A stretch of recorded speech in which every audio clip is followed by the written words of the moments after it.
Avant tout, on en boit très peu du cognac. On en boit, on va dire, un tiers du vin qu'on pourrait boire lors d'un menu.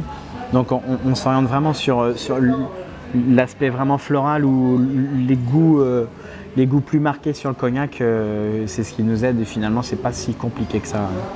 Nous, on triche un peu quand on fait ça pour faire ressortir un petit peu tous les côtés floraux du vin, du moins du cognac. On le coupe à l'eau et comme ça, on a moins l'aspect de l'alcool et on arrive mieux à s'orienter sur les choix pour faire les accords.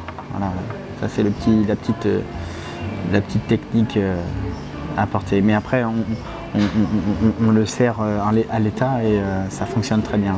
C'est vrai qu'il y a des produits qui vont plus facilement se marier avec que d'autres, comme je disais pour l'Antarctica, par exemple un tartare de langoustine, ça aurait fonctionné sans problème, quoi.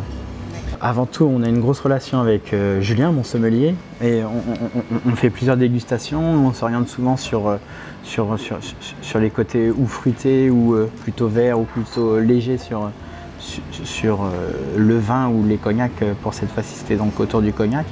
Et donc, à partir de là, on élabore quelles sont les textures qui iront le mieux, quelles sont les températures qui iront le mieux. Ça reste quand même singulier, hein, on ne peut pas mettre ça bêtement comme ça avec un plat qu'on aurait fait chez soi. Ça demande de la réflexion quand même, quoi. C'est un jeu qui est un peu plus compliqué, qui demande un peu plus d'attention, donc un peu de maîtrise quand même.